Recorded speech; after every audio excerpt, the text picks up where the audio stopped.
Mardi 5 octobre 2021, mesdames, messieurs, vous êtes en direct de groupe de presse satellitaire congolais Congo Média Libre 13, la chaîne de l'excellence et du professionnalisme. Excusez-moi, aujourd'hui c'est la libre opinion. C'est toujours de 12h, 15h la première rediffusion et 20h la deuxième rediffusion, avec possibilité d'avoir d'autres rediffusions selon le goût que vous préférez. Mesdames, messieurs, vous êtes en direct. Libre opinion d'aujourd'hui. Nous allons discuter de la gestion du président Tshisekedi, le président de la République. Qu'est-ce qu'il faut retenir? Parce qu'il faut noter que le président a un bilan à mi-mandat à présenter. Ça va faire pratiquement 2 ans et quelque chose dans tous les secteurs de la vie de la nation. Qu'est-ce que le président a fait? Nous allons discuter du dossier RAM. Le dossier RAM qui, en principe, devrait aussi avoir le pesanteur de certaines responsabilités et du Premier ministre et du président de la République comme chef de l'exécutif, parce que cette question du RAM a été débattue au niveau du Conseil des ministres, alors que Kibasa ne paye que la peau cassée. Il est le seul responsable politique où il y a d'autres ramifications sur le plan de responsabilité politique qu'il fallait ajouter. On va en discuter aujourd'hui. On va discuter des divergences politiques au sein des confessions religieuses sur la désignation du président de la CENI. Il faut noter une grande révélation, aussi grande du cardinal Ambongo, qui dit on a proposé pour chaque confession religieuse $100,000. Mesdames, messieurs, dans un pays pauvre comme le nôtre, on veut parler de 100 000, de 1 million, de 3 millions, de 4 millions. Si nous comptabilisons le nombre de confessions religieuses qu'il y a, s'il faut donner $100,000 à chaque confession, vous faites les calculs, vous voyez ce que ça donne, dans l'objectif d'entériner la candidature de Kadiman. Kadiman, lui qui est contesté par beaucoup de confessions religieuses, mais cardinal Ambongo dit on nous a proposé, nous avions refusé. Il a même donné les lieux. Il parle du grand salon qu'on appelle Béatrice Hôtel. C'est là où on a réuni les confessions religieuses par le régime actuel. Et quand on parle de régime, directement, il faut voir le président de la République, parce que lui, c'est lui le maître du régime. On va en discuter ce matin, je voulais dire de ce matin, il est midi. On va aussi parler, parce que il y a une grand-mère qui m'a fait une très grande révélation. Il me dit, hier, parce que l'Internet a été coupé, alobi, hier, M. Guitenberg, Ramekata, Guitenberg Kata. J'ai dit non, il a été question de la rupture de 2 réseaux ou 3 réseaux sociaux qu'incarne M. Guitenberg. Il n'a pas été question de couper le crédit. Non,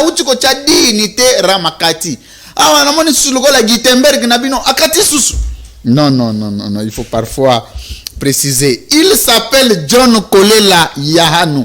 Il a été député national élu de l'ICASI en 2011. Il est un haut cadre de l'UDPS, un scientifique aguerri, un homme pour qui j'ai beaucoup de respect et d'estime, toujours cohérent, égal à lui-même, mais on va le mesurer face à la caméra de ces jours. Honorable John Kolela, bonjour et bienvenue. Bonjour Louis-France, le plaisir est partagé.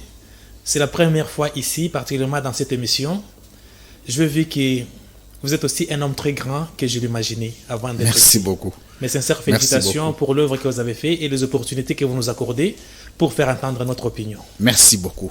Aujourd'hui, c'est la voix de l'UDPS qui va être entendue. Il faut le rappeler ici, notre média est au centre de tout le monde. Que vous soyez du CACH, de l'UDPS, du FCC, de l'AMUCA, vous venez, nous allons vous recevoir et nous allons vous dire ce qu'il faut. Quand c'est nous qui vous appelons, il n'y a pas de prix.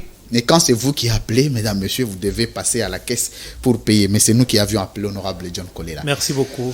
Je l'ai appelé hier et il m'a rassuré qu'il allait arriver, mais j'ai quelque chose qui m'a beaucoup intéressé. L'homme me dit qu'il arrivera à 11h50. Et à 11h50, ma secrétaire m'a prévenu qu'il était là. C'est un acte qui m'a beaucoup marqué. Et c'est ça, les genres d'hommes d'État qu'on voudrait avoir. Nonon Kourou est toujours avec moi, le co-présentateur naturel de cette émission. Bonjour et bienvenue. Merci. Et il fait office d'assistant pour la libre opinion. Merci beaucoup, Louis-France Kouzike. Ça a toujours été un plaisir de partager cette tribune qui accorde la parole, mais en même temps permet à ce que notre public puisse découvrir de la pertinence des analyses des invités qui viennent de temps à autre. Parfois, on nous accuse à tort de n'accorder la parole qu'à une seule tendance, mais je crois que c'est une preuve de plus que l'IDPS également a le droit de verbe et aujourd'hui nous avons un de hauts cadres, quoi de plus normal de l'entendre. Merci beaucoup. Merci beaucoup à toute l'équipe technique, Merveille Vangou, Hervé Simba. Merci à toi Joël Boutandou. Il est toujours présent pour assister à cette émission. Honorable John Kolela, cette émission est scindée à deux. La première partie est consacrée en français. La deuxième partie est consacrée en lingala. Celle consacrée en français est généralement des questions naturelles sur la gestion, mais la partie lingala, c'est la partie qui est difficile à coudre, à retordre, mais aussi il y a une rubrique qu'on appelle tic au tac.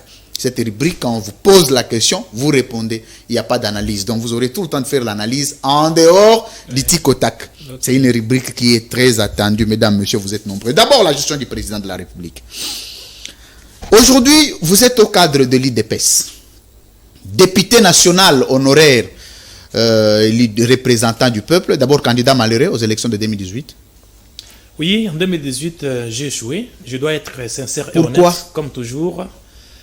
La grande partie des responsabilités revient à mon propre parti, qui a exploité le fait qu'on avait siégé en 2011, entre guillemets, sans l'aval du feu président Etienne Tshisekedi.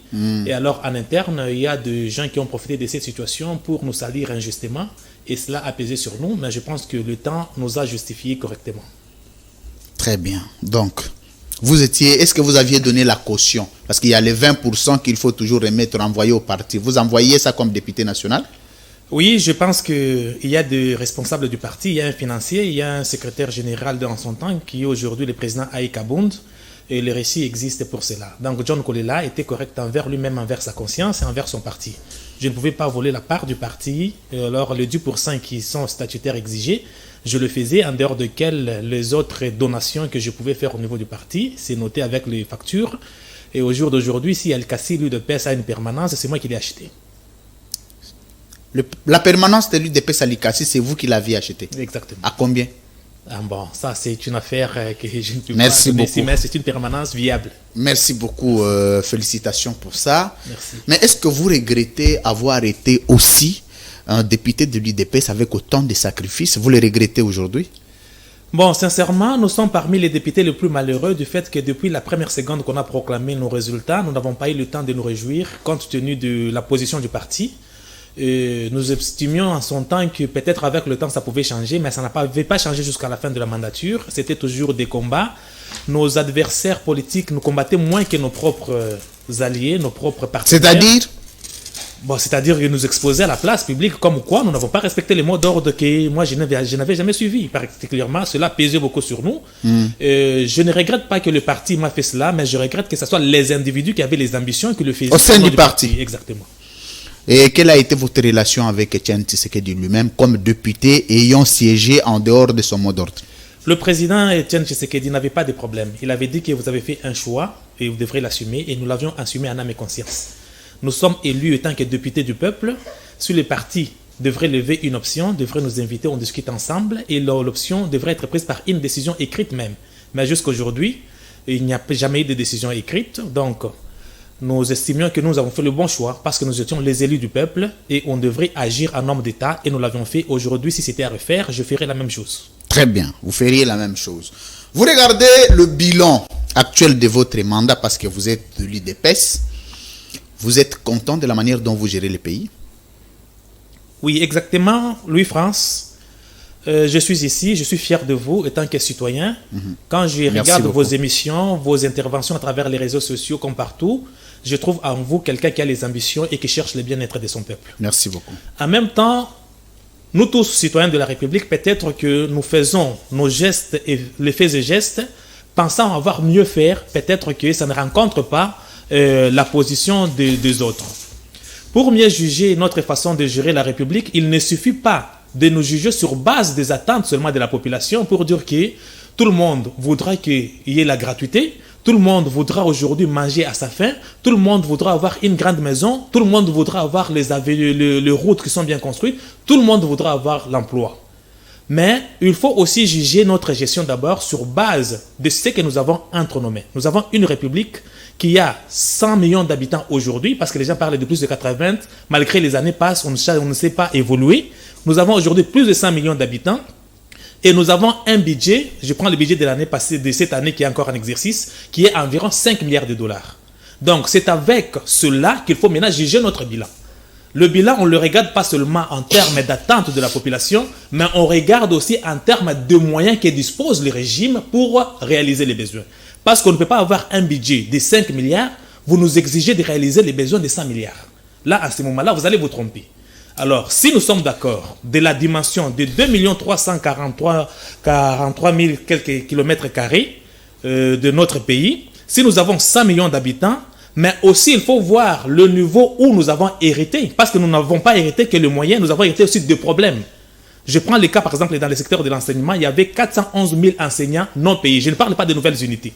Je ne parle pas des enseignants qui sont payés, mais je parle de ceux-là qui ont les matricules, mais qui ne sont pas payés. Les salaires, quand ça sort, c'est zéro. Nous avons la SNCC qui avait 300 mois d'arriéré d'un paiement.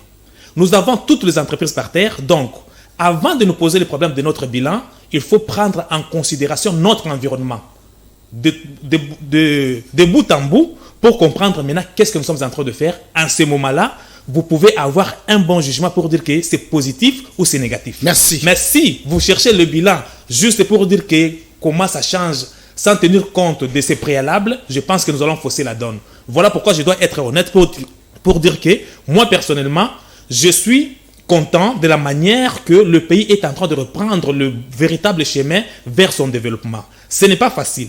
Non seulement il faut tenir compte de cet environnement, il faut aussi tenir compte de la durée. Le président Félix a pris le pouvoir en 2019. Le budget 2019 n'a pas été voté par lui, non pas dans son programme d'abord. Le premier budget a été voté en 2018 en décembre, c'est-à-dire selon la vision de son prédécesseur, avec ses propres priorités. Donc c'était déjà d'abord une année qui n'était pas sous l'impulsion, comme on a toujours le terme de le dire, du président Félix, parce que c'était un budget qui était voté sans sa volonté. Merci, et le premier budget qu'il a assumé, c'est le budget 2020. C'était un décor. Je pense qu'avec le peu qu'on a fait, en termes de la gratuité de l'enseignement, je sais que c'est un problème qu'on pourra discuter. On va discuter. En termes de baisse de prix de passeport, en termes de baisse de prix des transports, en termes de tout ce qui est fait, la SNCC aujourd'hui n'a pas d'arriéré, on paye chaque mois régulièrement. Je pense que si nous mettons cela sur la balance, le pays est sur la bonne voie. Le pays est sur la bonne voie, mesdames, messieurs, vous le savez bien. Généralement, ce que nous faisons dans cette émission est que on se bat pour accorder 5 premières minutes consacrées à un décor et scientifique, et politique, et technique, de manière à ce que quand nous discutons, nous puissions discuter sur base des orientations de premières heures que l'invité nous donne. Et les 5 premières minutes, on ne coupe pas. On va démarrer, parce que là, c'était un décor. L'honorable dit, le pays est sur des très bonnes voies du développement. Mais nous allons choisir quelques secteurs. Je vais donner la parole à Nonon Kourou. Sur les 4 secteurs qui constituent la vie d'une nation, l'économie, la sécurité, la diplomatie, le renseignement. Sur le plan économique, nous sommes deuxième pays les plus pauvres au monde. Ça, c'est la Banque mondiale qui l'a dit. Le dernier statistique du mois dernier. Sur le plan sécuritaire, nous avons 13 566 000 morts. Ça, c'est le Conseil de sécurité des Nations Unies qui l'a dit. Les statistiques sont dans leur palmarès. À l'Internet, vous pouvez les avoir. Sur le plan diplomatique, aujourd'hui, le président a été humilié lors des assises des Nations Unies. N'a pas été reçu, a été réservé d'une fin de non-recevoir par Joe Biden. L'administration américaine dit que nous n'accordons pas du crédit à un président illégitime, c'est-à-dire au regard du résultat des élections présidentielles contestées en RDC, qui ont créé la crise de légitimité, ont créé une fragilité internationale au président Tshisekedi, et arrivant Joe Biden n'a pas reçu le président Tshisekedi pendant plus de 3 jours d'attente, et donc la demande a été introduite. Sur le plan du renseignement, vous avez le militaire rwandais qui entre dans le sol congolais comme ils veulent, ils sortent comme ils veulent, ils exploitent les minéraux. Quand vous allez à Likasi, c'est votre terroir. Vous allez voir dans les carrés miniers, ce sont les Chinois, ce sont les Indo-Pakistanais. Au regard de ces tableaux, vous pensez vraiment qu'aujourd'hui, si le président doit revenir en 2023, il y a mieux à faire qu'aujourd'hui, ou qu'aujourd'hui, nous pouvons nous dire, le président Tshisekedi fait du bien jusque-là, il mérite encore la confiance du peuple congolais s'il y avait élection aujourd'hui? Oui, merci beaucoup. Vous avez parlé de ce que vous avez estimé être. Vous avez dit que le Congo est le deuxième pays le plus pauvre au monde, selon le rapport que vous venez d'évoquer là. La Banque mondiale. La Banque mondiale. Le Congo n'est pas pauvre lorsque le président Tshisekedi a accédé au pouvoir. Accéder au pouvoir, on accède au pouvoir pour résoudre le problème. Le Congo était pauvre avant qu'il n'accède et il est venu avec un plan pour sortir de cette pauvreté. Donc, ne faites pas de ce que lui a hérité comme un problème que lui a engendré. Le Congo, tel que placé aujourd'hui deuxième pays le plus pauvre, c'est suite à la gestion de plusieurs années de gestion calamiteuse que le Congo est à ce niveau-là. À l'époque de Kabila, c'était quatrième. Aujourd'hui, c'est deuxième. Ok, qu'à cela ne tienne. C'est-à-dire que la destruction avait déjà commencé. Et le président Félix, quand il a pris le pouvoir, parce que quand on la considère deuxième aujourd'hui, c'est en fonction aussi du nombre de sa population, au regard aussi de son budget. Quand on partage ces budgets-là, il devient de plus en plus minime parce que la population est dans une augmentation exponentielle, mais les moyens économiques ne suivent pas normalement. Donc, au jour d'aujourd'hui, le président est venu avec un plan pour sortir les Congolais de la situation de pauvreté, afin que nous puissions reprendre le bon rail. Ça, c'est de un. C'est-à-dire, c'est une situation de plusieurs années accumulées d'appauvrir le peuple jusqu'à aujourd'hui. Il n'est pas dit que le jour où le président Tshisekedi prend le pouvoir, ipso facto, on change le cours des événements. Donc, il y a des choses qu'on peut avoir posé les actes il y a une année, mais les conséquences, vous les vivez dans 2 ans, dans 3 ans, dans 10 ans même. Cela est possible. Donc, de ce côté-là, moi, je ne vois pas de problème. Vous avez parlé de 13 millions de morts. De morts. Oui, ces 13 millions, c'est une accumulation aussi des années. Il y a eu la guerre, plusieurs années avant. C'est tout ça qui a fait ces 13 millions. Du départ de Kabila, c'était 12 millions et quelque chose. C'est-à-dire, nous devons parler de 1 million de plus. Alors, les 12 millions, si on a détruit 12 millions d'âmes durant autre période, aujourd'hui, nous sommes à 1 million. C'est vrai, nous ne pouvons pas encourager cela, mais il faut tenir compte à ce que ces rebelles-là, ces islamistes-là, se sont installés. Et au jour d'aujourd'hui, nous sommes en train de le combattre. C'est aussi une situation héritée. Il n'est pas dit que le même jour où on a pris le pouvoir, le même jour où on a décrété l'état de siège, donc tout doit finir. Donc il y aura des conséquences, il y aura des morts, il y aura des destructions. Mais il faut faire un effort pour y aboutir. Donc, que ce soit la première situation de pauvreté, que ce soit la deuxième situation en ce qui concerne le mort, ce sont des situations héritées auxquelles nous sommes en train de faire face pour aboutir avant qu'il ne soit la fin de notre mandat et les efforts sont fournis. Parce que lorsqu'il y a l'état de siège, vous devrez constater, c'est vrai que les gens continuent à mourir, mais néanmoins, la fréquence a un peu diminué. Donc, le résultat de l'état de siège est à comptabiliser dans la durée. L'état de siège n'a que 3 ou 4 mois au jour d'aujourd'hui.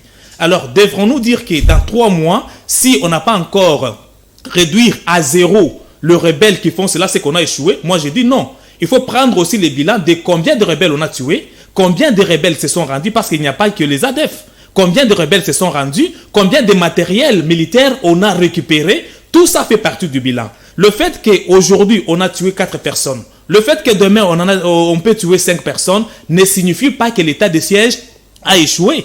Parce que les gens que nous sommes en train de combattre ne sont pas les adversaires, ce sont des ennemis. Ils vont aussi riposter, ils vont tenter de résister. Et cette résistance ne peut pas nous décourager pour dire que non, parce que ça fait 3 mois, alors qu'ils se sont installés pendant 20 ans, ils ont pris des ramifications et que vous estimez que c'est dans 3 mois qu'on doit mettre fin totalement à cette situation. Moi, je pense que le peu de pourcentage qu'on a réalisé aujourd'hui en termes d'amélioration, dans le temps, ça continuera à s'améliorer. Si aujourd'hui on est à 10%, demain on peut arriver à 12%. La fin de non-recevoir réservée au président Tshisekedi sur le plan diplomatique. Sur le plan diplomatique, je pense que le président est allé aux États-Unis. Vous m'informez qu'il avait introduit sa demande pour être reçu. C'est normal si Joe Biden a d'autres préoccupations de le faire. Mais la justification que vous donnez pour dire que parce qu'on a jugé qu'il est illégitime... Ça, c'est l'administration américaine qui a fait à travers un tweet. Moi, je n'ai pas vu ça jusque-là, je ne sais pas commenter, parce que je n'ai pas vu. Non, non, Kourou. Je l'ai appris ici. Très bien. En tout cas, sincèrement, je n'ai pas appris cela, moi, avant d'être sur le plateau. Merci. Non, non, Kourou. Bien, Louis-France, merci. Honorable John Kolela, soyez tranquille et à l'aise dans votre confort. Tout à l'heure, quand Louis-France a peint les tableaux sur les différents secteurs que le président de la République a lamentablement échoué, j'ai été un peu abasourdi quand vous, dans votre réponse, vous faites allusion à un plan qui existe pour sortir la République démocratique du Congo de cette auberge. Est-ce que croyez-vous, si le plan existe, comment s'appelle ce plan? Et à moyen terme, à court terme et à long terme, comment ce plan va devoir sortir les Congolais de l'auberge qu'il y a? Parce que sur le plan social, rien ne va. Ok, merci beaucoup. D'abord, je suis aussi abasourdi de savoir que vous avez fait un bilan négatif, comme si rien de positif n'est sorti jusque-là. Quand je parle de la gratuité, fait partie, vous avez carté cela, parce que vous avez choisi ce qui est négatif, compte tenu peut-être des intérêts que vous pouvez estimer. C'est votre droit. Les intérêts du peuple, bien sûr. Bien sûr. Au nom de les positifs comme les négatifs, il faut en parler alors. Parce que vous avez fait le bilan négatif. La gratuité, vous n'avez pas parlé, parce que ça c'est positif.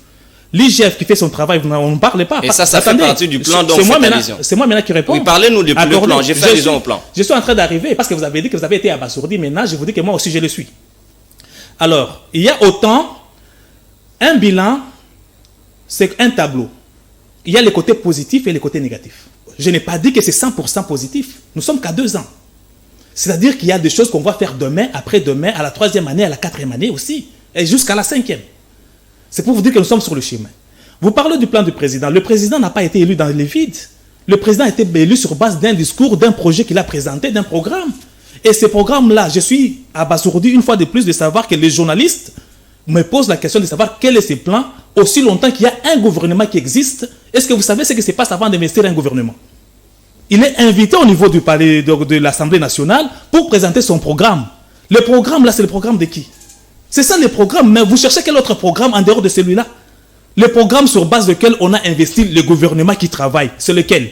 Donc, si vous n'êtes pas informé, je vous renvoie d'aller chercher les programmes du gouvernement, de les lire et de les venir l'expliquer auprès du peuple. C'est très clair. Donnez-moi le nom du programme du président français. Vous cherchez les noms ou bien vous cherchez les slogans? Honorable. Quel est le nom? Donnez-moi le nom du programme du président américain. Honorable John Kolela, vous vivez ici. Oui. Vous savez que lors de l'investiture du gouvernement Ilunkamba, oui. Puis par la suite, le président de la République a reconnu qu'il était dans l'erreur, alors que Ilunkamba ne devrait pas présider. Il a dit où? Il ne faut pas chercher de nouveaux mots. Vous vivez au Congo. Le président dit qu'il était dans l'erreur. Vous vivez au Congo. C'est là, même si ça ne sort pas de la bouche du président de la République. Alors, si vous prenez le professeur Mbata, ce n'est pas quand même n'importe qui dans l'IDPS. Il dit que dans la coalition FCC Cash, il n'y avait aucun programme parce que c'était dans l'erreur. Le Premier ministre ne devrait pas sortir d'une coalition qui n'existait pas. Vous n'avez pas été informé. Je peux parler? Allez-y. Accordez-moi le temps de parler. Si Mbata a parlé, c'est un citoyen. C'est un citoyen, il a ses propres réflexes, il a ses propres mots. Vous êtes journaliste, vous devrez poser des questions sur base de ce que vous pouvez justifier. Ce que moi je dis aujourd'hui n'engage pas le chef de l'État. Je suis un homme, je peux réfléchir, j'ai ma propre conscience. Si Mbata a parlé, cela n'engage pas le chef de l'État. Il n'y a jamais eu d'erreur parce que même Ilunkamba était investi sur base d'un programme.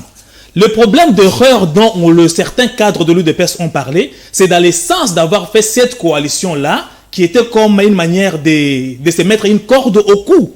Vous avez vu vous-même qu'il y avait certains blocages. C'était ça, on a considéré cela comme une erreur. Après, parce que pour évaluer que c'était une erreur, il fallait laisser le temps au temps, avoir le temps d'évaluer. Mais il n'est pas dit que non, il n'y avait pas un programme. Le chef de l'État, avant qu'il soit élu, a présenté son programme de gouvernement, donc son projet. Et ce projet-là du chef de l'État a été coulé dans les programmes de gouvernement. C'est de ce qu'on est en train de travailler jusqu'à ce jour. Alors, si il y a les gens qui estimaient autrefois qu'il n'y avait pas de programme, ils se trompent. Parce que le programme existe, on ne peut pas investir un gouvernement s'il n'y a pas un programme. Ça sera une aberration, voire même un sacrilège. Mais nous sommes dans les projets de l'IDPS. Aujourd'hui, c'est l'IDPS qui est au pouvoir et vous-même, vous êtes non élu. Est-ce que vous croyez que votre fief, cette fois-là, est d'accord avec la manière dont l'IDPS est en train de faire les choses? Oui, il revient à nous qui sommes au pouvoir d'expliquer les difficultés que nous sommes en train de rencontrer et de démontrer ce que nous avons déjà réalisé avec beaucoup de difficultés. Je vous ai dit ici que le budget de l'État, au jour d'aujourd'hui, en 2022, il sera de 10 milliards. Mais depuis que nous sommes au pouvoir, La première année, il était estimé à 5 milliards en prévision. Or, en réalisation, c'était environ 3 à 4 milliards. La deuxième année, on a prévu environ 10 milliards, mais eu égard aux difficultés liées à la pandémie de la Covid, avec la baisse des activités, non seulement au Congo, mais à travers tout le monde, on a revu cela à la baisse. Avec le moyen que nous avions, nous avons fait face à la gratuité de l'enseignement. Nous avions fait face à certaines autres choses dont vous êtes témoin en tant que journaliste, parce que la liste semble être longue. Donc, je pense qu'au regard de moyens, je te donne 1 milliard de dollars, tu ne peux pas me construire la maison de 10 milliards. Il faut faire face avec les 1 milliard, avec toutes les difficultés. Au regard de nos options levées, j'estime que je suis fier et la population est contente. C'est question que nous arrivons à bout avec notre logique. D'ici 5 ans, toute la maison sera construite telle que nous l'avions souhaité. Très bien. Autrefois, je vis même les journalistes présenter les bouquins ou les gros livres des promesses du chef de l'État. Mais aujourd'hui, si je vous demande de me faire les promesses restantes non réalisées, vous n'aurez pas à remplir une feuille. Merci. C'est pour dire qu'il y en a beaucoup qui est fait. Il s'appelle John Kolela Yahanou. Il est député national honoraire élu de l'UDPS dans la circonscription électorale de Lukassi. Il est scientifique, libre et penseur, cadre de l'UDPS. J'aime bien le début de l'émission parce qu'il y a des shows. Oui. C'est très important. Oui, c'est important. J'aime beaucoup quand déjà, au début, vous avez maîtrisé nos noms, donc c'est une bonne chose. Non, c'est un grand journaliste, il sait ce qu'il fait. Très bien. Merci. Je suis content parce que quand vous prenez la position, vous allez avec ça jusqu'au bout. C'est ce que j'aime. Alors, c'était le premier sujet. Nous allons entrer maintenant au deuxième sujet. Le deuxième sujet porte sur le dossier RAM, qui est aujourd'hui une escroquerie. Vous êtes juriste, vous savez que l'escroquerie en termes de gestion de l'État, lorsque les actes sont posés sans aucun soubassement juridique. Et puis le soubassement juridique, le pouvoir étant d'attribution dans un État, c'est la loi qui donne le pouvoir aux animateurs de poser les actes. Et quand les actes sont posés sans aucun soubassement, c'est de l'escroquerie dont vous et moi nous sommes d'accord. Cette escroquerie, c'est toute la population qui en est victime, vous y compris, mais c'est une question qui a été débattue au sein du Conseil des ministres. Et le Conseil des ministres et le président public étant le garant du Conseil des ministres, qui peut déléguer les pouvoirs d'un moment à l'autre, à la limite au Premier ministre, devrait avoir sa responsabilité politique dans l'escroquerie RAM. Ça, c'est le premier volet des questions. Le deuxième volet des questions. Aujourd'hui, si on veut poursuivre les responsables de l'escroquerie des RAM, les présidents de la République et les premiers ministres peuvent-ils être poursuivis aussi pour l'escroquerie? Vous avez vu la réaction de députés élus du peuple qui ont dit que c'était de l'escroquerie, c'était du vol. Est-ce que le président est impliqué dans cette escroquerie? Merci beaucoup, Louis-France. Merci, honorable. Allons-y. La population qui nous suit doit être attentive. Parce qu'il ne fallait pas que les politiciens ou bien les gens de mauvaise foi vous désorientent. RAM, ce n'est pas une escroquerie telle que vous venez de poser votre question. Le problème des RAM existe depuis 2012 lors de la création des ARPTC. À son article 21 de la loi créant cette institution, Autorité de régulation des postes de télécommunications. Exactement, a prévu les sources de financement. Il y a aussi des taxes qui sont prévues dans ce sens-là. Les Congolais, nous risquons de provoquer la guerre mondiale parce que nous refusons de lire. Nous refusons de lire. Nous refusons de lire nos propres lois. Les intellectuels, comme tout le monde, même les politiciens, nous ne maîtrisons que quelques articles de la Constitution qui semblent être polémiques. Les lois du pays, nous ne lisons pas. Nous semblons dire que c'est l'affaire des juristes, des avocats. Mais c'est une affaire des citoyens. Cela est prévu dans la loi créant cette institution-là. Qui dit quoi? Qui a énuméré les ressources de l'institution, parmi lesquelles les taxes, par exemple, de numérotation. C'est une ouverture qu'on a laissée. Et si, depuis 2012, on ne réclamait pas cela, et qu'on est venu réclamer en 2020, cela ne veut pas dire qu'on a escroqué quelqu'un. Ça, c'est de 1. De 2, toutes les matières ne sont pas que les matières de la loi. Il y a aussi les matières réglementaires. On peut prendre une décision par un décret. Est-ce que cela veut dire qu'il n'y a pas de loi? On peut prendre une décision par l'arrêté. Cela veut dire qu'il n'y a pas, ce n'est pas une loi. Donc pour vous, la loi, il faut que ça passe au Parlement et que les députés votent. Il y a différentes matières. Toutes les matières ne sont pas du domaine de la loi. Il y a des matières qui sont du domaine du règlement, tels que les décrets. C'est pas dans ce sens que le Premier ministre avait signé les décrets autorisant cela en conformité avec cette disposition-là de l'article 21 de la loi qui a créé cette institution dont je viens de vous citer là. Et si nous tous, parce qu'on a vu, même les députés qui ignorent, ce n'est pas parce que les députés disent qu'on a escroqué que c'est vrai. Il est question de lire et de comprendre et de communiquer. Puisqu'avec ça, les incompréhensions risquent de créer la guerre mondiale pour rien. À la fin du compte, les jours où les gens liront cette loi-là, ils diront qu'on s'était trompé. Je pense que nos députés vont faire preuve qu'ils ont lu quand même la loi, au lieu de faire ce qu'ils ont fait, c'est du spectacle pour rien. Pourquoi j'ai parlé de la escroquerie? Je voulais s'avancer, honorable. Oui. Excusez-moi, je n'avais pas le droit de vous couper. J'ai compris que déjà, vous avez donné la quintessence. Hein. Je voulais juste vous ajouter un peu d'eau dans le moulin. Pourquoi on appelle escroquerie? Parce que pour qu'on appelle taxe, toute taxe ne relève pas de la matière réglementaire, c'est de matière de loi. C'est la loi qui peut donner la reconnaissance juridique à ce qu'on appelle taxe. Pour qu'on appelle taxe, pour qu'on appelle impôt, il faut que la loi des finances prenne en charge même, 1, la création, 2, l'organisation et de la faisabilité, c'est-à-dire la récolte de ces taxes-là. Un premier ministre ne peut pas instituer une taxe, pas du tout, parce qu'il ne prend pas la loi. Un président public ne peut pas instituer une taxe. Pour qu'on appelle taxe foncière, il faut que le Parlement donne le droit, le pouvoir aux animateurs d'instituer une taxe qui est prise en charge par une loi. Alors nous voulons nous demander aujourd'hui, est-ce que le décret du Premier ministre a le pouvoir d'instituer une taxe d'application dans un État dit de droit? Oui, je crois que la réponse, si j'avais mon téléphone, je pouvais l'ouvrir pour vous montrer, vous lire la disposition de l'article 21 de cette loi. Elle a énuméré toutes les taxes. Elle a même dit, les derniers, il y en a 4 sources. La dernière ressource, c'est la loi des finances. C'est-à-dire, les autres lois sont en dehors de la loi. Dans l'énumération de cette disposition que je vais de vous donner là.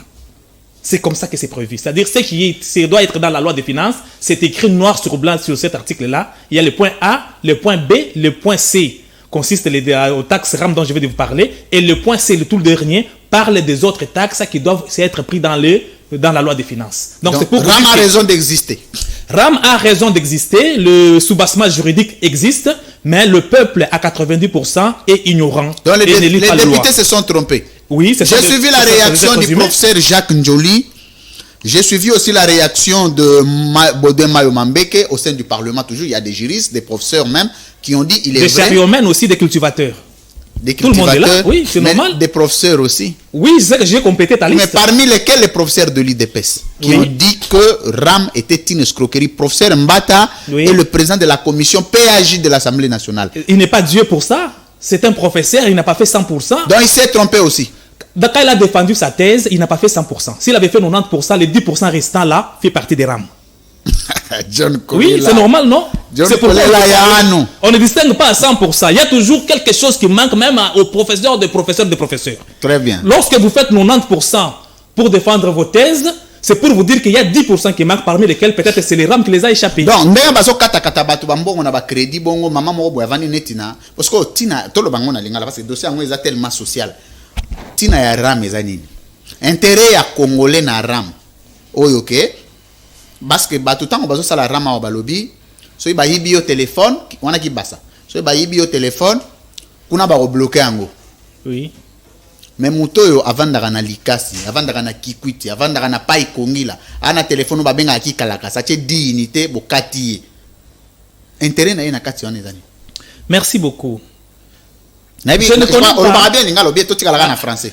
Lingala ezalaka mo mobulu mena lobaka na ndenge na ngai. Bon, on peut rester en français, il n'y a pas de problème. Alors, il y a un problème sérieux des citoyens. C'est pourquoi je dis que nous devrons insister sur l'éducation à la citoyenneté. Depuis l'Antiquité, Est-ce qu'il y a déjà un État qui a existé sans que le peuple lui donne le moyen d'existence? Même avant RAM, qui donne le moyen à l'État pour faire tous nos besoins, construire nos routes et le reste? Ce n'est pas le peuple. Mais pourquoi aujourd'hui vous devez poser la question sur RAM? Qu'est-ce que RAM fait? Les autres taxes, les taxes parcellaires, les taxes sur le loyer, on fait quoi avec? Très bien, parce qu'on a posé cette question sur honorable, parce que je ne débat pas avec vous. Il dit cet argent devrait aller en principe au service des impôts, la DGI. Mais cet argent n'est jamais passé à la DGI. Le ministre est allé solliciter le dépôt de cet argent. Ce n'est même pas la moitié, un quart de ce qu'il a récolté. La DGI a dit cet argent n'a pas de soubassement. Nous ne pouvons pas percevoir. Il est allé au ministère des Finances, du budget. Ils ont dit nous nous déclinons. Et cet argent reste toujours entre les mains du ministre Guy Bassa jusqu'à aujourd'hui. Bon, il y a des informations que vous me donnez sur le plateau, mais je ne pense pas que ce sont les informations officielles. Non, mais c'était au cours de la plénière, ça a été. Il y a beaucoup de choses que les gens commandent dans les réseaux sociaux et disent que c'est la plénière. Par exemple, ils ont dit qu'on a dit que le RAM doit servir à la gratuité, mais le ministre lui-même a dit que ce n'est pas ce qu'il a dit. Je pense qu'il y a un problème de compréhension. Non, lui aussi. Moi, j'ai suivi l'intégralité de la plénière. Il a dit que ça servait aussi à la gratuité. C'est le moyen de l'État. D'abord, vous appelez ça taxe. Jamais j'ai entendu le ministre appeler ça taxe. Ça, c'est de 1.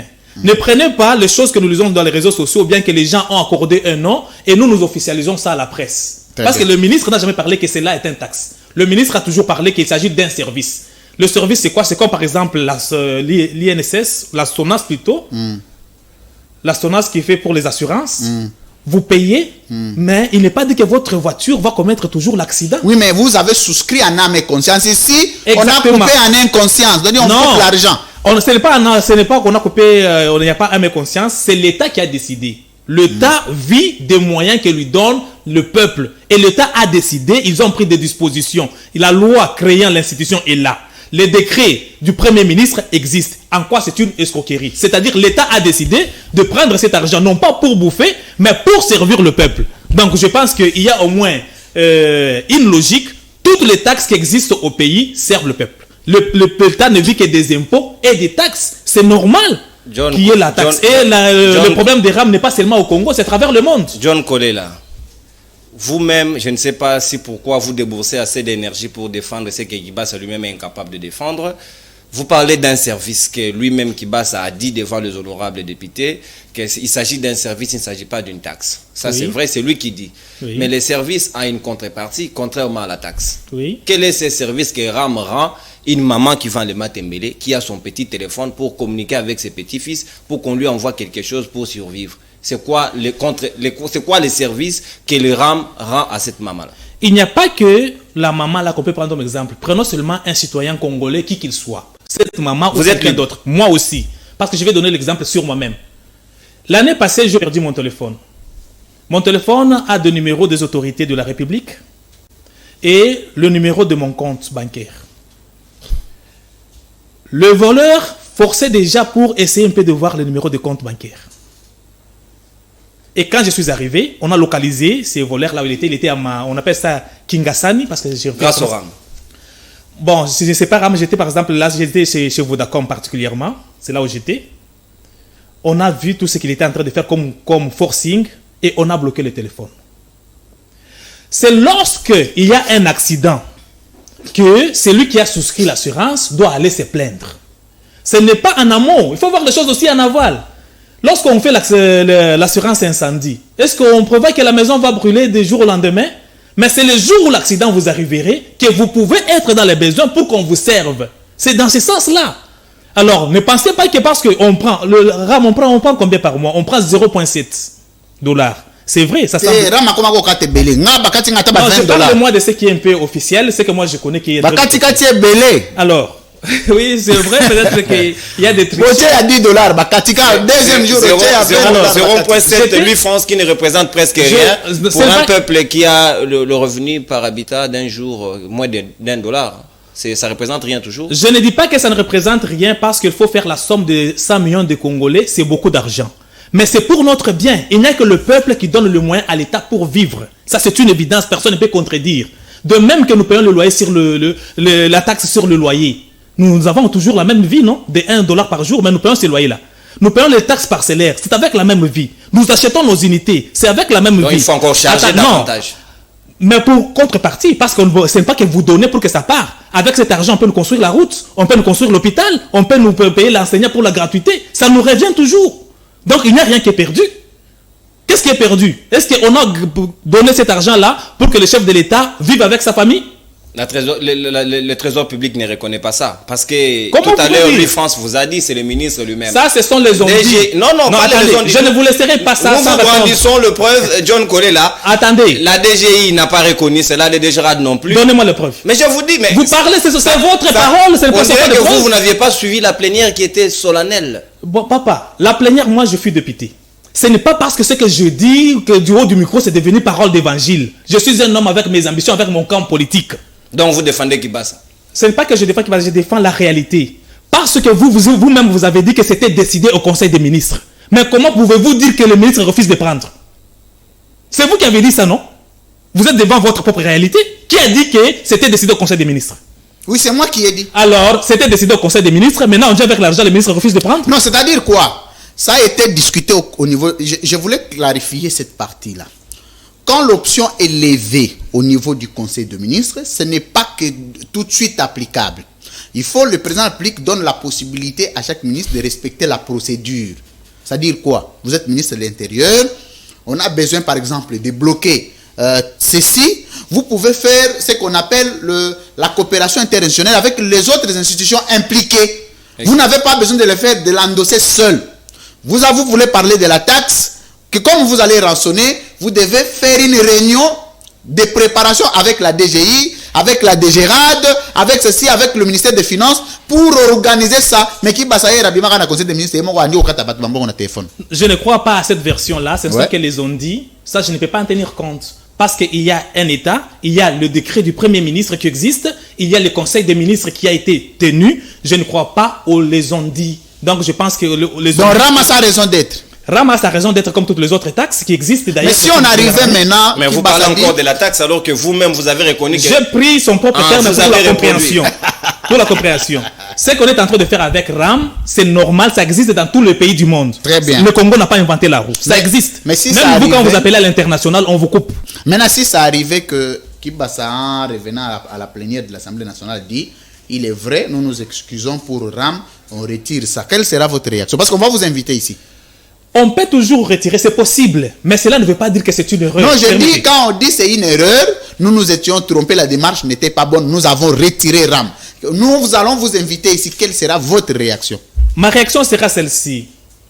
Si c'est une erreur et que le gouvernement a accepté, en principe, ce n'est pas une erreur parce que ça existe dans beaucoup de pays. Donc, le gouvernement Peut-être- peut se tromper sur ça. L'erreur peut exister au niveau de la faisabilité, le fait qu'on est en train d'arracher les unités à quelqu'un qui n'en a pas assez directement et il se trouve en difficulté. Il faut qu'on organise les choses correctement. Mais par principe, l'affaire RAM existe et c'est une bonne chose. C'est par là que l'État fait entrer des moyens comme toutes les autres taxes. C'est normal.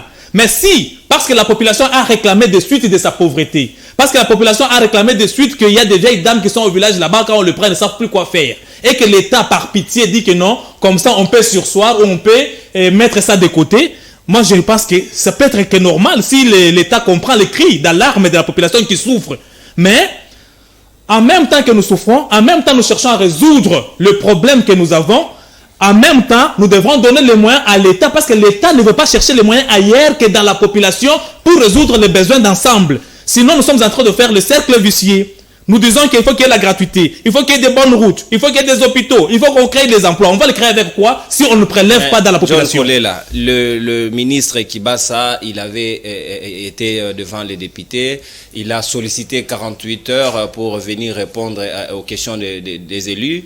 Il s'était prévu qu'il passe lundi. Lundi, il n'est pas passé. On a fait de lui le remplaçant de Mouyaya au niveau du Conseil des ministres de vendredi dernier. Et déjà là, on apprend dans le couloir qu'il va voyager avec le président de la République en Dubaï pour éviter le rendez-vous de mercredi demain. S'il avait raison, pourquoi éviter les députés? De toutes les façons, c'est peut-être parce que nous refusons d'accepter ce qu'est l'État. Dans d'autres pays du monde, qu'ils soient absents ou pas, c'est une affaire de l'État, de l'institution, et les bureaux ne sont pas fermés, en principe. Ils pouvaient même déléguer quelqu'un pour répondre. Il ne s'agit que de répondre. Ça, c'est de 1. De 2, l'affaire qui se passe au niveau du Parlement, il y a trop de spéculation, de corruption, de ceci, c'est parce que les gens ignorent beaucoup je reste rassuré que 90% de nos problèmes au pays, c'est l'incompréhension et le fait que les gens ne veulent pas comprendre les choses comme il le faut, même ceux qui semblent être les intellectuels. Bien. Il s'agit d'une question d'actualité qui est sans conséquence politique. Merci beaucoup, honorable. Pour juste donner la réponse et tout, il n'y aura pas de vote. Merci. On ne va pas les sanctionner. La motion de défiance l'attend. C'est une question. En attendant qu'elle arrive, même sans question d'actualité, elle peut arriver. Merci beaucoup. De toutes les façons, il s'agit d'une question d'actualité. Elle est sans conséquences politiques sur le plan de sanctions contre les ministres. Vous suivez la libre opinion d'aujourd'hui, mesdames et messieurs. Il n'y a pas de raison de fuir. Nous avons réussi pour vous, honorable John Kolela, toujours en attaque. J'aime beaucoup parce qu'il est toujours en attaque. Je suis très content. De temps en temps, quand il y a des zones d'ombre de gestion du président Tshisekedi, on peut toujours compter sur lui. Nous sommes en train d'aller vers le dernier virage de l'émission avant de prendre les tic au tac. La déclaration du cardinal Ambongo dit, vous, le régime, vous aviez proposé à chaque confession $100 000 pour entériner la candidature de Kadima. Et vous avez dit, si pas Kadima, pas des élections en 2023. Ce sont des conditions que vous aviez données aux églises catholiques et vous aviez donné la mission à Dodo Kamba de faire un forcing pour Kadima. Que cache exactement si les élections doivent être? Parce que nous avons la chance d'avoir un président qui vient de l'opposition. Toutes les revendications d'aujourd'hui, il les a menées hier. Nous voulons voir les élections crédibles, transparentes et apaisées. Et M. Kabila, il ne peut pas bouger. Ah, c'est la ligne rouge. Aujourd'hui, il est au pouvoir. Il donne $100 000 pour avoir le contrôle de la CENI. Comment vous trouvez ça? Et de deux, la deuxième question. Aujourd'hui, l'IDPS, le pouvoir, le régime aujourd'hui, parce que c'est vous qui êtes au pouvoir, vous êtes trop acquisés dans la corruption. Les députés de l'Union sacrée ont levé la main et le ton pour dire nous avions été achetés par $15 000. Et le président n'ayant pas une majorité, par quelle magie il s'est doté 350 députés chez lui à la maison et à la fin chacun a obtenu quelque chose avant de partir. Est-ce que quand vous partez de corruption en corruption, vous ne voyez pas que les élections de 2023 pourraient être plus contestées que les élections de 2018? Merci beaucoup. Je commence par la première. J'ai beaucoup de respect envers le cardinal Ambongo. Je ne prendrai pas part pour un camp contre l'autre. Mais, tel que les dossiers se présentent sur terrain, il y a un camp de 6 et un camp de 2. Et cette situation, les 6 confessions qui sont pour Kadima et les 2 autres qui sont contre. Cette situation n'est pas la première. Depuis que la CENI existe en République démocratique du Congo, nous sommes devant ces scénarios.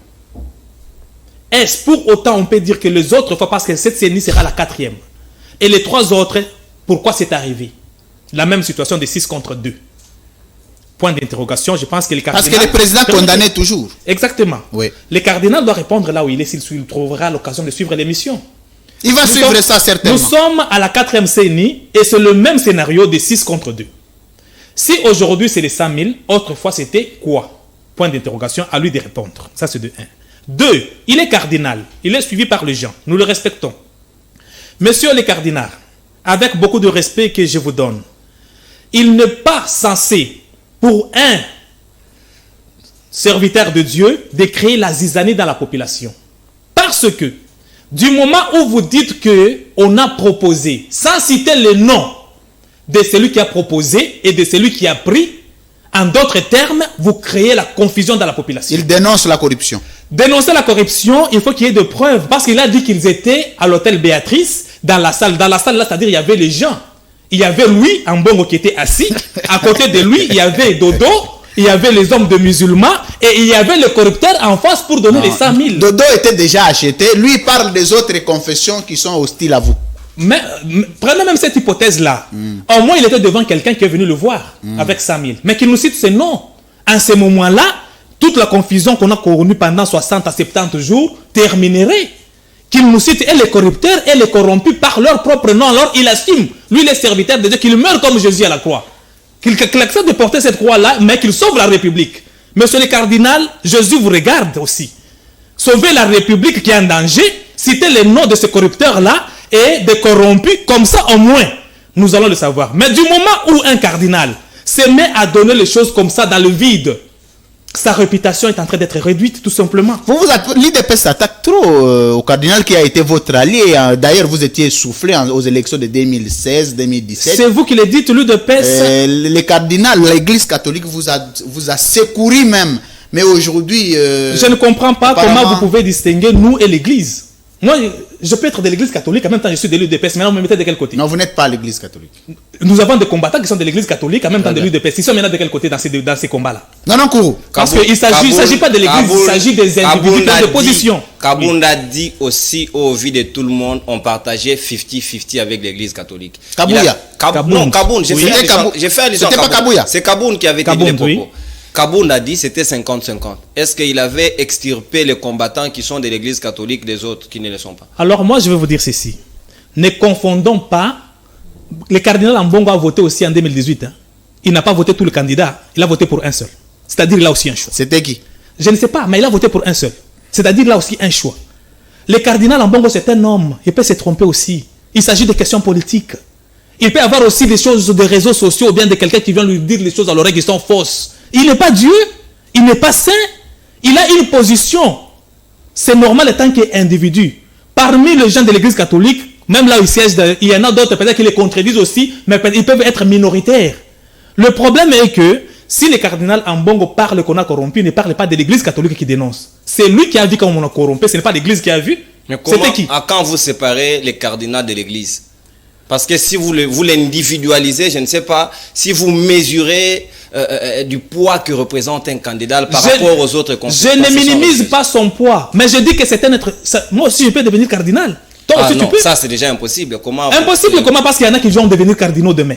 Il y en a qui vont le devenir. Mais vous avez déjà des enfants, comment vous allez devenir cardinal? Non, quand je dis de moi, je parle de quelqu'un d'autre. Ah, ok. Même les gens de l'UDPS qui sont catholiques, demain peuvent le devenir aussi. Ils auront aussi leur position. C'est pour vous dire que le cardinal ne réfléchit pas au nom de tous les 50 millions catholiques. Il fait sa propre proposition, ses propres convictions. Il les communique en tant que citoyen congolais, il en a le droit. Comme Dodo aussi, il ne communique pas au nom de son église. Et maintenant... Mais pourquoi pour Dodo vous ne parlez pas de son église, pour le cardinal vous parlez des catholiques? Non, mais Dodo n'existe qu'à Kinshasa. C'est normal qu'on parle du cardinal parce que lui, il est... C'est là où je dis que vous devrez avoir les termes qu'il faut pour répondre. Dodo n'existe pas à Kinshasa. Les églises du réveil n'existent pas à Kinshasa.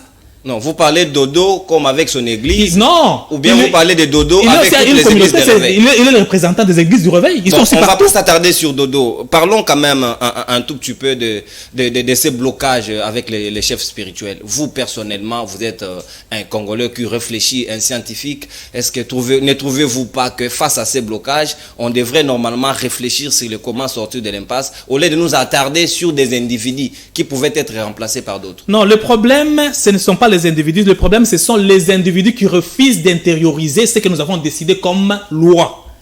Les confessions ont leur charte. Pourquoi on ne veut pas arriver au bout de ce que prévoit leur propre charte? Il y a l'article 17 de leur charte. Exactement. Qui dit que lorsqu'il n'y a pas consensus, on arrive au vote. Quelles que soient les circonstances. Parce que au jour d'aujourd'hui, il n'y a personne qui peut prouver que Dodo Kamba est immoral, comme les autres sont en train de le dire. Nous attendons le preuve matérielle. Est-ce qu'il a pris la femme d'un cardinal? Est-ce qu'il a pris la femme d'un prêtre? Le cardinal n'a pas de femme. Alors qu'on nous dit l'immoralité, en quoi elle consiste? Merci. Il a insulté quelqu'un? La corruption. La corruption, il faut le prouver. Il dit que le président l'a chargé. Parce que le cardinal a commencé. Le président l'a chargé personnellement avec des moyens pour entériner la candidature de Kadima. Pourquoi vous en tenez à Kadima? Vous pensez que sans Kadima, pas d'élection en 2023? Vous craignez quoi? Attendez. Il dit que le président l'a chargé. Il faut prouver. Ce sont des accusations. Il faut prouver. Il ne suffit pas de dire. Il faut prouver. Il peut avoir sa position politique pour la faire passer. Il véhicule aussi les mensonges. Prouvez-nous qu'on a amené l'argent. Comment il va prouver? On l'a proposé, il a refusé. Comment il va prouver ça? Alors qu'est-ce qui vous prouve que ce qu'il dit c'est vrai? Il est victime. Alors qu'est-ce qui prouve que c'est lui, c'est pas lui le bourreau? Dodo dit que c'est lui la victime. Le cardinal dit que c'est lui la victime. Mais pourquoi vous croyez au cardinal, vous ne croyez pas à Dodo? Merci. Merci honorable John Kolela, mesdames, messieurs. C'est la libre opinion d'aujourd'hui. Émission à Kitoko, hein? Et surtout que le cardinal avait commencé, même avec Malonda. Il avait refusé que les Balouba ne parlent pas. L'IDPS derrière, avant-gardiste à la marche. Quand il avait refusé qu'il n'y ait pas de Balouba à la tête de la CNI, c'était sur base de quoi? On avait encore corrompu cette fois-là? Et vous, pourquoi vous avez refusé Malonda? C'était sur base de quoi? Oui, une très bonne question. Peut-être que vous n'avez jamais eu quelqu'un qui devrait vous répondre. ils nous sont partis d'une base. Un problème posé que les élections de 2018 étaient mal organisées. Tout le monde a décrit, même l'UDPS a décrié cela, parce que l'élection ne concerne pas seulement le président, il y a aussi les députés, les élections étaient mal organisées. Qui est la base de cette mauvaise organisation? La CENI qui a ses animateurs. Et maintenant, vous cherchez à ce qu'on déshabille Saint-Pierre pour réhabiller Saint-Pierre? Merci. C'est une raison valable.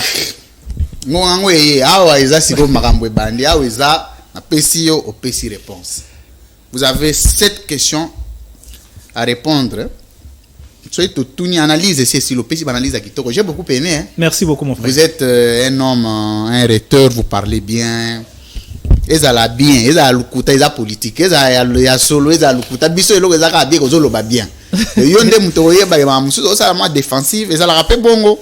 Mutoko police régime na ya azate. Na kolinga na soutenir Monseigneur Ambongo cardinal, ceux qui a pesi biso ba preuve, balobaki ke bazali ba enregistrement, bazana ba combo. Ba pesa ngo poto attaquer bato wana. Ata ba lagisi bino bokobo ya boko lobeza montage.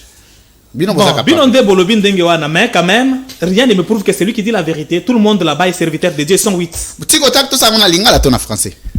To meka na lingala pona na essayer.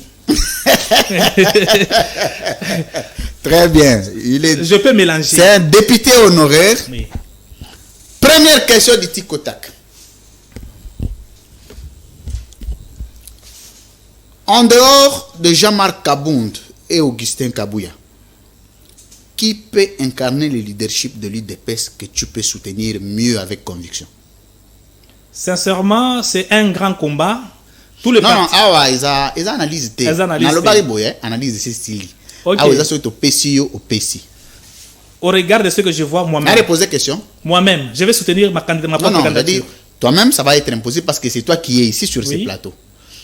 En dehors de Jean-Marc Kabound et Augustin Kabouya, quelqu'un que tu peux soutenir, que tu trouves, je vais dire, que tu trouves correct avec lui-même, qui peut incarner le leadership de l'IDP, c'est qui? Je peux prendre le secrétaire Asselo. Asselo.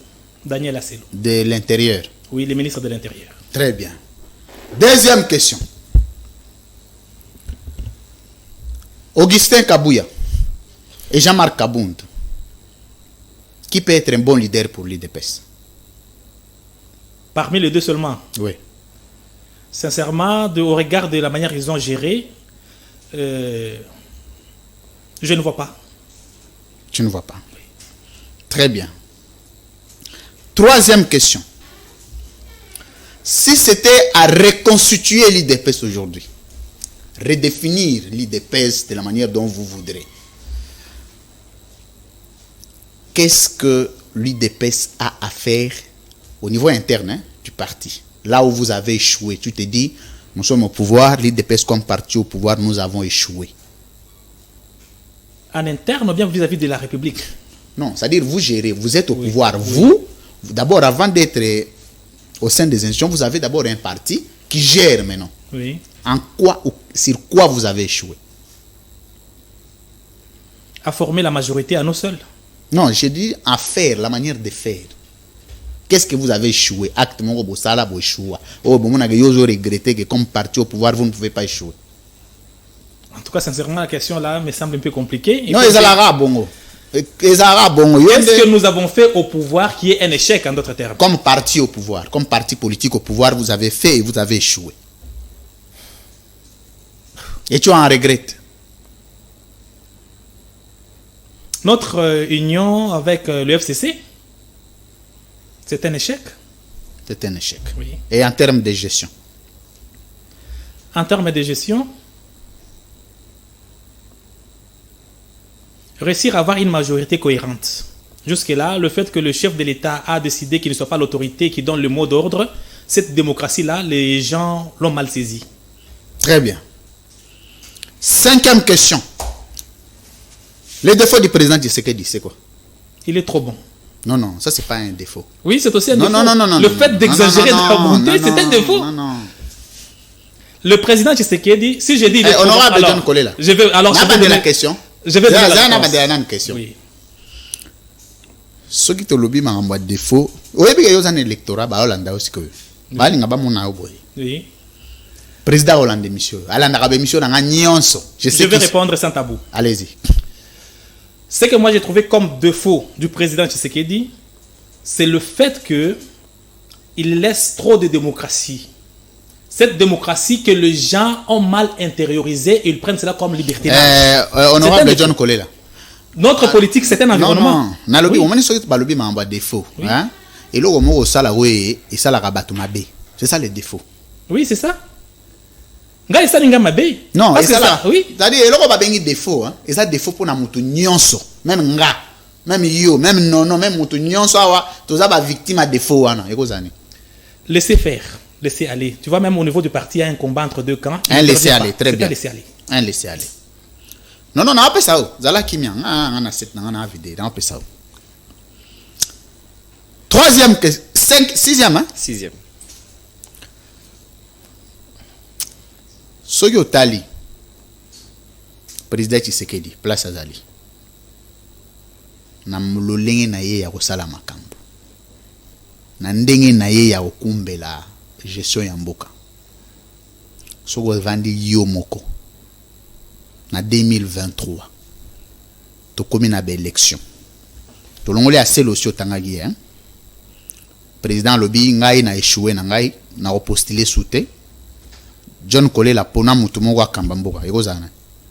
A part yo komichate. Aponi nde yo. Atuni yo question.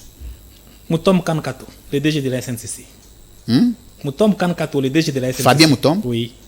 Très bien. Dernière question. Question na tu na weza la tego outrage ou nini te. Ezaka mutuna. Eza lisasite. Eza umbumate. Ozaki okura makambo moko elekaka makambo ya Gisèle Mpela. Oui. Eza nini?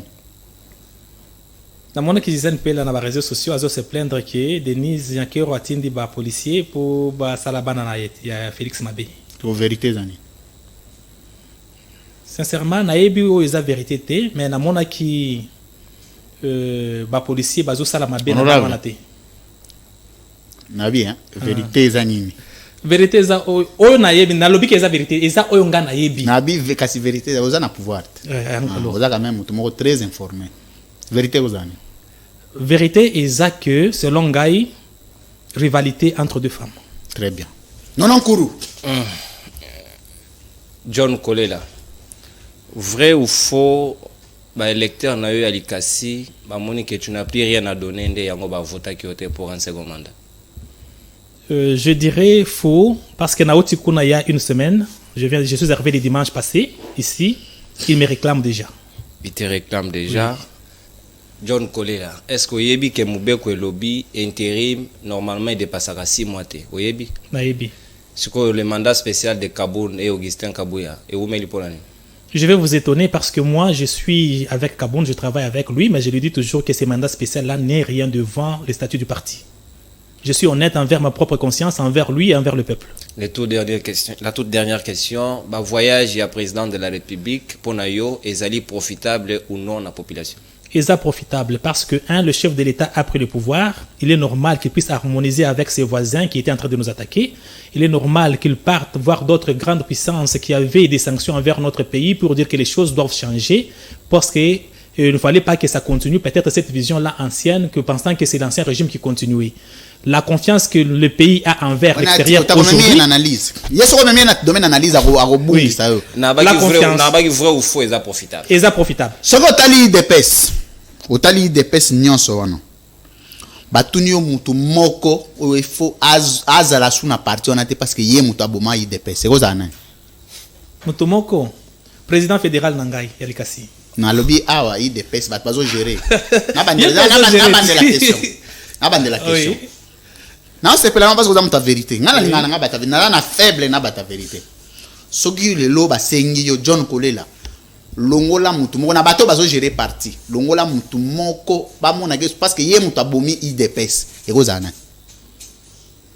Sincèrement na zana comboté parce que la monité. Na lobi boye. Oyebi ke IDPS zana ba situation nango, na ba crise nango.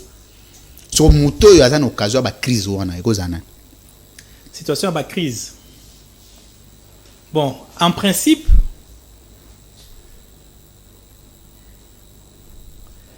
on ne peut pas enlever une personne d'un parti. Honorable John Kolela. Na bandela question. Oui. La question est claire. Mais répondre non nyos mais ana bor mo kasuki ko kangayo. Na biboy. Ngana kanza ko ke na cohérence na suka parce que ngana ando banga. Na mona na nous invité à répondre na tiko taki tina suka. Rien. Donc tout le monde là nyos na mona bi muto aza savant. Na bandeli question. Ba sengi on a eu des pes mutu mo aza na base à crise. OK, so to longolier parti comme stabiliser ozana. Parce que azate na kotanga ndenge nini parce que azate na moni mutu moko aza la base à crise yemoko parce que crise et ça les incompréhensions entre les uns et les autres. Bon, pas pour ça raison. Mutoyo aza beaucoup plus contesté na IDPS ezana. Très contesté. Sincèrement, je n'ai pas fait les jugeages pour le savoir. Je n'ai pas jugé pour avoir une réponse cohérente que c'est elle. Bon, apparemment, na question ça comme moi mais ozo sozui Augustin Kabuya na sunga yote na yedeo. Oui. Ozo Augustin Kabuya, ozo Jean-Marc Kabund. Soko obi tolongola mutu moko. Na parti pour que parti et pema batutu ba se retrouver parce que boana pouvoir. Yango nazo répondre quand ndenge moko. L'UDPS, ce n'est pas qu'il y a les uns qui sont mieux, les autres méchants. L'UDPS, ça fait que et le méchant et le bon, quand ils se mettent ensemble, ça fait une unité. C'est ce qui se fait avancer. Ceux qui veulent l'ongolo parce qu'ils sont méchants et qu'ils sont malamoutés. Est-ce que dans l'avènement, il y a Félix Tshisekedi pendant présent, on s'est retrouvé? Qu'on s'est retrouvé dans Ndenganga Moko? Yo en tant que Moutout, au Bundi fort. Bon, je dirais que le poste que j'ai occupé depuis que je suis là, c'est parce que je suis honorable, tu es Sunganga été. Souvent, aussi ces missions. Nabi, est-ce qu'on s'est retrouvé? On s'est retrouvé parce que ceux qui Madame Nanga d'abord a député national. Il y a un lobby, c'est bon, c'est bon. Jacques Chaban n'est pas se retrouver. Na yebité oyo ba pesi moto na moto. Mais il y a fonction ba tino so ba joana IDPS. Ba na ba fonction. Attendez. On dirait pas association sur na ba peut-être pour vous se retrouver c'est avoir un poste. Oh mais la politique on s'est retrouvé dans ces églises. Non, déjà quand on entend moi si na député. Mais par exemple, tant ba pesi moi si nanga député. OK. Nganga na se retrouver. Qu'est-ce qu'on a na facilité yo? Jacques Chaban na ba institution amboka le lazana. Aza la poste te Aza le côté doit se retrouver de l'autre côté c'est pas ça se retrouver. Oh yes oui. Non qu'on se retrouver par exemple dans un commerçant na qui se retrouver quand même na ba misala nanga je suis constructeur ba eux baza na pouvoir so ba besinga ba marché ça qu'on se retrouver te peut-être pour vous se retrouver c'est le poste si c'est le poste je ne me suis pas retrouvé ce qui est ça pour le poste ngana Chaban qu'on se retrouver te mais ce qui est ça qui est se retrouver dans régime réel une minute d'abord mon régal Jacques Chaban na institution amboka actuelle azana azana poste te na te wana za terme na yo. Deuxième chose Paul Chilumbu na ba institution ko député te parce que yemu to abusala campagne bima na ba institution azana. Accordez-moi quelques 30 secondes. Te o analyser na suka yo pesaka biso ba statut azana poste te c'est-à-dire que attendez sur 1 million de combattants ceux qui ba poste za 20 ba ko pesaka 20 personnes 900 quelques wana nyoso kotika la kaka c'est si la quitter. C'est normal, non? On m'a dit Tikotak, sauf que tout n'y répondre. Donc, selon vous, il faut battre. Jean-Marc Kabund a bien situé à Zanan. Aza, premier vice-président. Est-ce que Paul Obo discuter? Parce que. Est-ce qu'on lobby par rapport, compte tenu au regard, circonstanciellement? Vous voyez que ma question fermée, il faut expliquer. C'est ça, Tikotak. Mais, ba poste Oyo IDPS Azui, na mandat na eza combien? Ba combattant paye, baza combien? Ba kotia 20 personnes na poste de mon côté. Ceux qui va poste za 20 biso toza 100 80 te ko manqué mais ba oyo bazui ba poste nde basa la malamu po biso nyonso to se retrouver na musala na bango porte-parole à IDPS comme nani comme on a nani là je ne sais pas s'il était suspendu récemment nabi porte-parole à IDPS comme nani azate mikolo parce que aza suspendu ou azala ki wana nano ba nommer mon soutien. Très bien, mot de la fin pour Tokabona. Je vous félicite d'abord pour l'œuvre que vous avez battue ici étant que jeune. Merci. Ça m'a surpris, ça a dépassé même mon entendement quand je vois les travailleurs qui sont là. Tout pimpant, ça me fait du bien. On a au total 71 gens. Ok, en tout cas, félicitations pour ça. Ça fait merci partie des diminuer aussi le chômage aussi, donc vous contribuez. Je demande. Moi, je suis dans cadre de l'institution, dans militant IDPS. Parce qu'il y a un lobby, 71. Nous sommes combattants IDPS, Bozu combien? Je ne pense pas qu'au-delà de 200 personnes. Nabi Bozu combien? Bateau et tiens à poste. Oh, yo bino Bozu combattant IDPS pour pesi musala baza combien? Il y a un lobby pas plus de 200. Baza combien? 190 alors. 190 combattants. Biso, tozo bunda pona ba combattant te, tozo bunda pona ba congolais. La méritocratie, oki kozala combattant mais ceux qui ont mérité te ba kotia yote. Ceux qui to bolingi to pesa ba IDPS, to kostala la congolais mon colonine. Unité ya biso de mesure isa ba congolais. To pesa IDPS, ça la PPRD, d'abord ba congolais. Ceux qui te pesi 400 ya PPRD, ya IDPS ba 90. Problème te, mais IDPS ba combattant to IDPS ndengo zolo ba ke non. Ceux qui ba yoki makambo jama kabuna kabu ende bo gérer parti. Na ndenge bo cha bo pesa ba misala baza content. Kopesa bato musala ezaka bunda kopesa bato musala te. Ne faut pas que vous nous ameniez à diriger comme les autres. Mais bien on pesa ngobi la liste. Nabi misala plan dans les cabinets on peut le faire négocier. Nabi misala plan moko boya mukie. OK. Bino bozolo wa bibino bo place à batute. Boye bisa ngobi la incompétent quelques heures avant. Bozwa liste à plus de 500 personnes botindela ngobi la zo bango na musala. Poza bango na musala te bolobe o ville les a gouverner te. Alors moi je te dirais ceci. Cabinet ni ezalaka na 500 personnes. Kasibino botinda ka bongo. De toutes les façons, attends ce qui va tindaki. Au moins, il y a cette volonté-là qu'on donne aux gens de travail. Où est le problème? Batini mais vas-y bango te mais to beti moto. Ah, botina il peuple te za ba combattre. Parce que ah ozolo bo ba combattant batina. Donc combattant ça peuple te. Mais kasi yango te azana militant il dépêche. Azo mérité ngana zolo. Azana no peuple avant d'être militant. Non non, c'est la patrie. Ngai lelo j'aurais voulu là on a point de vue nga. Oui. Ce qui ba militant il dépêche. Bazui musala. Na mandat oyo. Ngai naza très content. Mais ce qui mandat o esili ba militant IDPS bazui musala te muto moko se retrouver te. Moi je vais te dire 2023 accordez-moi de te dire quelque chose. Okay. Je sais que nous sommes à la fin, vous nous excusez. Nous ne sommes pas venus au pouvoir pour remplacer tous ceux-là qui travaillaient parce que pour les engager, il faut qu'il y ait des postes vacants. Ça dit permettez. En d'autres termes, vous nous demandez d'évacuer tous ceux-là qui travaillaient avant nous pour les remplacer par nos militants. Mais vous avez créé des entreprises, non? Oui, en les créant, à ce moment-là, on peut prendre les entreprises selon la méritocratie. Ouais. Mais ne nous demandez pas dans le cabinet. Quand les gouverneurs arrivent, il va nommer son cabinet. Il y a des vides. C'est normal qu'on lui donne des listes. Mais on ne va pas engager tous les combattants de l'UDP, c'est impossible. Mais le peu qu'on va engager, qu'ils travaillent correctement de sorte que tous les Congolais se retrouvent. Bon, c'est ça, c'est ça notre vision, il n'y en a pas d'autre. Même si on doit engager, même les FCC avaient engagé combien? Moi, je suis non, pas de problème, c'est un pouvoir pour créer combien d'entreprises. Sincèrement, naïbité parce que dans un domaine où on atteint. Nabi pour créer, au moins qu'on crée entreprise, là, que vous en a domaine, on a présent que vous inaugurez. Vous lancez combien d'entreprises? Sincèrement, je ne connais pas. Je ne connais pas, ce n'est pas le président qui va aller inaugurer les entreprises. Quand moi j'ai créé mon entreprise de transport, on les a privés. Alors, Nabi public de l'État, président créé d'à combien? S'il n'a pas créé, il a soutenu celles existantes. Je n'ai pas demandé s'il a créé, il a créé combien. Je n'ai pas vu moi. Donc il n'a pas encore créé. Je n'ai pas vu sincèrement. Très bien. Je n'ai pas vu, mais au moins il a soutenu Transco avec le bus. Honorable John Kolela. Oui, merci d'avoir été les nôtres. Je crois qu'on va reprendre notre rendez-vous. Non, merci d'avoir été les co-présentateurs naturels de cette émission. Exactement, avec un invité qui est trop à la défensive. Oui, bon, mais sinon, c'était une. Mais c'est toujours bien, il ne faut pas voyer monsieur Boye comme le roi à Metz. Exactement, il n'est pas venu en pasteur à se défendre vraiment. Donc, il faut y moto, donc, honorable, merci d'avoir été de temps en temps. Merci beaucoup. Le plaisir est partagé. Je suis ravi de connaître nos noms aujourd'hui. Ouais. Je pense que d'autres émissions vont suivre. Merci également. Mais merci. Les tic au tac, il faut chercher les questions ouvertes, c'est mieux.